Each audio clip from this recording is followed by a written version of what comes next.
There are few places on the map as quintessentially Southern as Savannah, Georgia. It's rich, and at times sordid history has made it one of the most enigmatic, revered, and eclectic destinations in America. I'm Colman Domingo, an actor, director, playwright, and producer. And you are here with me in Savannah as I'm filming my last season of Fear the Walking Dead. My travels are full of countless people and places that have shaped my world and inspired me to be the artist I am today. Savannah has pulled me in. From its picturesque squares and thriving arts and culinary scene to its legendary jazz culture or its embrace of the spiritual. Did I mention this is a place that is haunted? So stick around and expect the unexpected.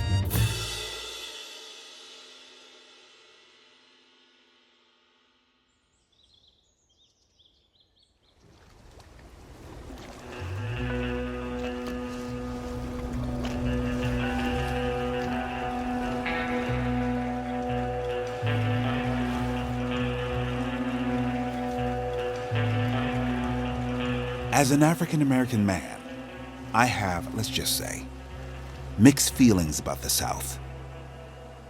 When I'm here, the past feels, well, always present.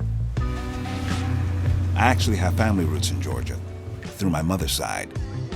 So you would think the South would feel a bit like home. But every time I find myself here, I'm counting down the minutes until I leave. Honestly, I'm not quite sure exactly why that is, but it is. Despite all those mixed feelings and trepidations I have about the South, something always draws me back, hinting that I have unfinished business. What currently has me in Savannah, Georgia is the final season of Fear the Walking Dead. Before I leave, I'm determined to push my boundaries and take the first strides in finishing what's left of my journey here in the South. The first order of business is the final days of filming Fear the Walking Dead. I've had 8 amazing seasons as Victor Strand, a character that in many ways stretched my limits as an actor. And for me, one of the highlights of this series was working with the extraordinary Kim Dickens.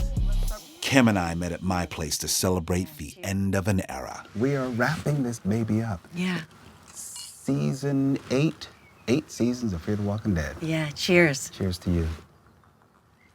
Well, Kim, I invited you here to ask the hard questions. You know, I'm trying to get some tears and... Oh. No. You're gonna Barbara Walters me? Barbara Walters. I'm gonna go straight to, tell me about your childhood. I'm ready. Kim is a force of nature, both on and off set. What I love about her as an acting partner is that she, like myself, is a workhorse, and we love playing off of each other's energy. Even when mishaps happen or we're exhausted and working through the night, she's always defiantly optimistic. What does ending this journey at this time in your career mean to you? Gosh, I'm so proud to lead it, you know, when I did lead it. And then I was proud to come back and help finish it. You know, I'd never been the lead of a show. And I'd never really done genre like this that required so much of us. You know, the job's never been easy. Rewarding it has been, though. The funny thing is, and I'll be very honest with you, Uh-oh. I'm not one for the elements. And look at you, 8 years. But I feel like I've had to sort of like trick my mind and my body into it. Cut to, we're in a sewer together. Just walking through the swamps. Listen, I started the show in a Ralph Lauren 3-piece suit. That's what you signed up for. That's what I signed up for. That's what I thought this was. No one told me I was going to be doing this work. I was a teacher. I was a counselor. I'm chopping heads off now. We're just like dirty and tired. And then we're going to cry like babies when they're... I think that's exactly what's going to happen. I think it's really going to hit us. Because it's changed our lives for real. And I'm really going to miss hanging out with you on set. It's hour upon hour upon hour. And then we'll go to dinner. Yeah, And that's then true. we'll do our laundry together. Yes. And We're like then Laverne we'll go and to Whole Shirley. Foods together. Right. This friendship, I am telling you, has been a gift within the gift of the job. I mean, it just like blows my mind. You know, I almost didn't recognize you. I was like, who's this pretty lady? I didn't know who you were. Stop it. I'm like, she's gorgeous. I thought Kim was coming. I was like, who's this? I'm like, wait. Now I recognize you. Did anybody got any blood? Exactly.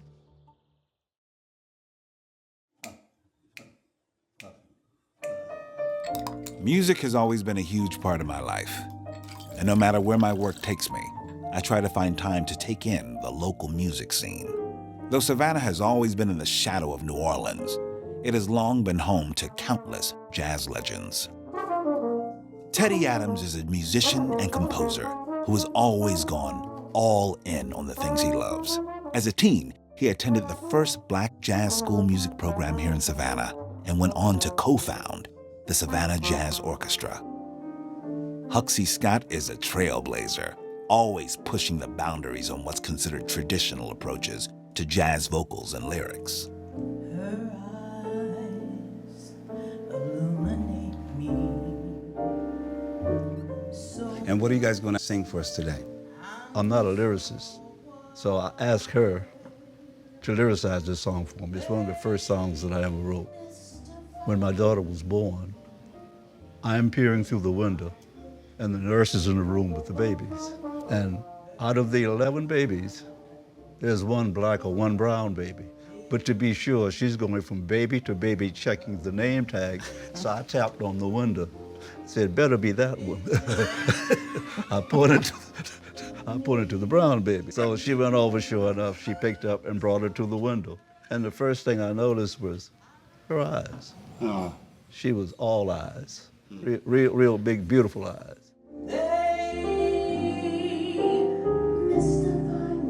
What's inspired you to be the artist that you are, and especially to maintain such longevity? So I visited other places and worked other places, but I never left Savannah. I never left. I like it here. You like it here? I like it here. Why do you like it here? When the audiences get to know you, it's just a really nice thing that happens. It's the people.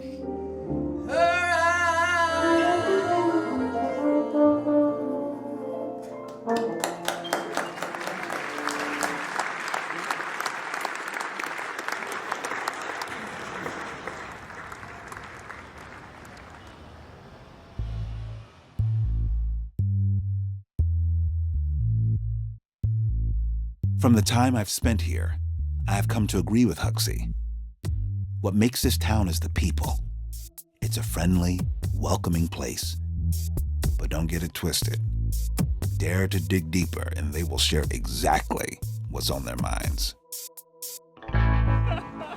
This is Dr. Amir Jamal Touré. He's a professor and a cultural historian. His family roots go way back in Savannah, all the way back to 1814. That's a part of my soul, part of my being. Well, some of this is part of mine. We're gonna get some of this good bakery goods.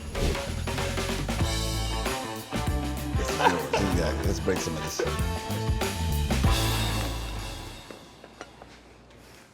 Okay, that's good. Like I was telling you earlier, I am such a northern boy. Okay. Because I'm always feeling complicated when I come down here.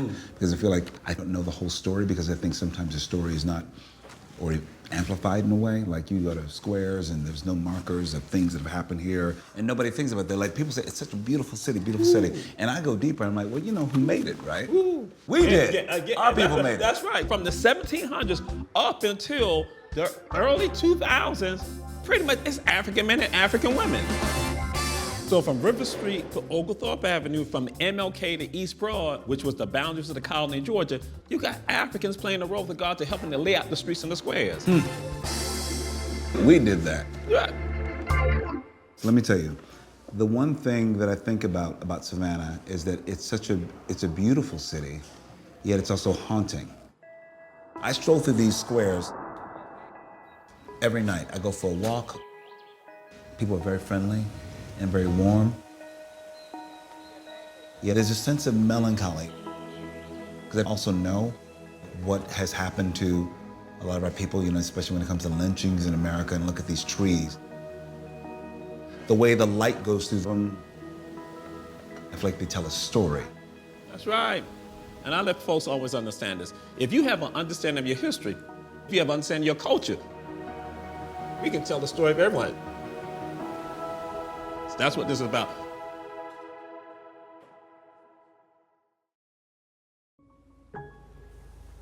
Savannah has a grim record of disease outbreaks, Civil War battlefields, the transatlantic slave trade, and city centers standing on top of uncleared cemeteries.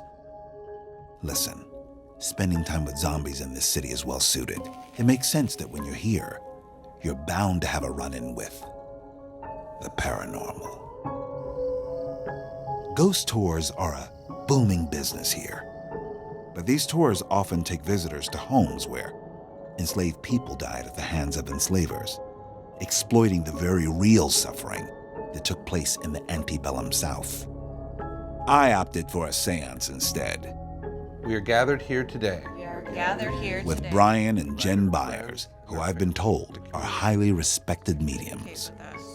and I'd like to invite anyone that has a message for us. I want them to speak through me as a conduit. I'm always open to new experiences, to push the boundaries of what I know and what I think I know.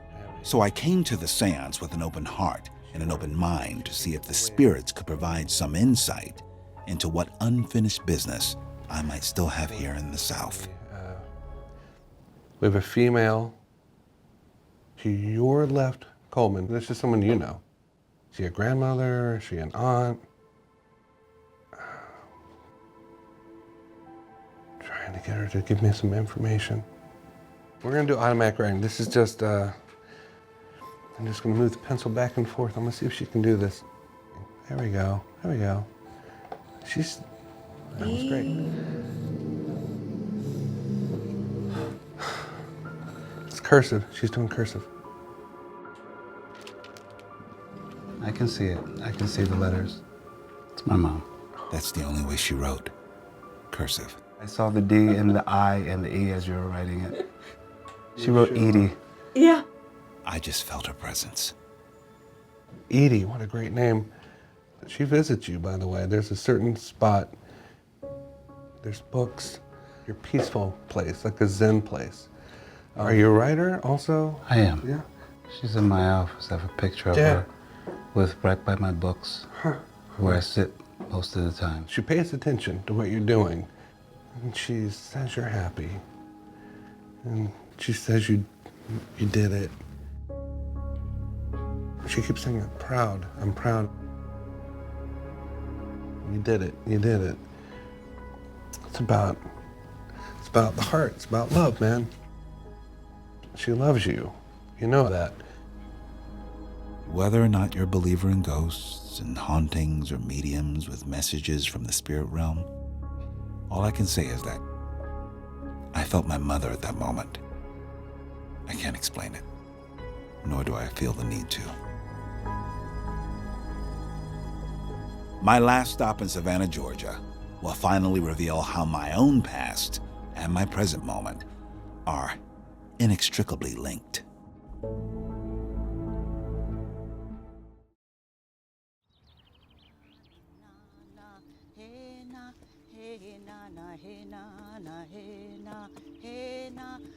These trees were here during the time of enslavement. We say if these trees could talk, they would tell their own story. This is Pat Gillard Gunn, or lovingly called Sister Pat. She's a proud descendant of the Gullah Geechee people and founded a number of initiatives in Savannah that focus on social justice, reconciliation, healing, and Black joy. It's a good song. This is Wormslow Historic Site. She just started humming, you know? To put it bluntly, it's a plantation. It's also a location for Fear the Walking Dead. Today, I've come here to work out my own traumas of the past. It might not always be conscious, but the experiences from those that lived here have trickled down to all of us. It's a part of history that Americans choose to bury instead of examine. This is maybe my third plantation I've been on, former plantation, where I always feel like when you're here, you're like, Wormslow's beautiful. You come in, all those oak trees. The avenue, yes. The avenue. But then like you get here and you feel like, I don't know which way is which. Is that by design? That is by design. Plus, if you drive through this plantation, it takes approximately 12 minutes at a medium speed. Yeah. Can you imagine how difficult it was for an enslaved person to run away? And so it's by design? It's by design. I thought so. The fact of the matter is that we are walking on sacred grounds because our ancestors were here, and you're kind of retracing their steps and telling their story. Can't you feel the ancestors all around you? Can't you feel it? I do, and I think maybe that's what the thing is, maybe kind of scary to me sometimes. Yes. Where I don't know where to put that feeling. Try not to dwell on the pain and agony as you're doing your work. If you want to heal from the atrocities of enslavement, Come on. you got to tell the truth. Yeah. I tell folks that walk with me, if at any time I share anything that is too difficult for you, just begin to say, Ashe. It kind of soothes you as you're saying it. So, Ashe, Ashe. And you begin to kind of feel a little bit of relief because you're thinking, all will be well. We're here now. This is the 21st century, and our ancestors have paid the dues for us. All will be well. All will be well. All will be well. They did that. They did that. No, they did that. They did that. Ashe, Ashe, Ashe. So where are we here? Are we overlooking? We're overlooking the marsh where they grow rice. And the marsh goes into the river, and the river flows into the Atlantic Ocean, where we come in by way of the transatlantic slave trade right in here. That's why it's so secret between the marsh and the trees. I mean, these are all things that tell stories, just sitting here and reflecting. They tell their own story.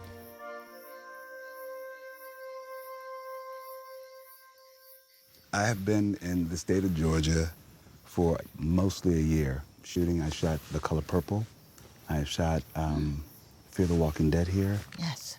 And so I find that there's a calling, something calling me here always. Yes. I'm telling you, you have been chosen as a vessel by the ancestors to represent. You are a vessel, and you are a storyteller. Wow. You're going to tell the stories, and then when you get about 60 or so, you're going to be a truth teller. But right now, you got to tell a story. I hear you. I feel like I'm getting close to, already I'm 53. I feel like I'm getting closer and closer to being a truth teller. Yes. Something magical happens when you get 60. Let me tell you what happens. What happens? When you turn 60, you just say no. When someone asks you whether you want to do something, you say no, and you don't give any explanation. You just no. Just no. And you feel confident. You're right. You feeling it? I feel like I still have to explain. Yes. No, but. No. When you get 60, it's just no. I'm telling you the truth, you know. It's like I just say no. And it's that simple. That's it. I'm a truth teller now because I don't have time to tell stories. Life is short.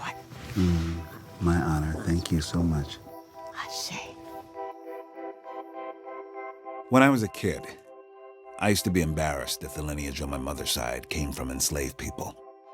As I got older, I interrogated our history and began to appreciate the arduous paths that led to where I am now standing. In order for me to exist, someone had to keep fighting, keep laughing, and keep loving. Their mindsets were defiantly optimistic in order to survive. I am a proud descendant of enslaved people. I suppose this is what keeps pulling me back to the South.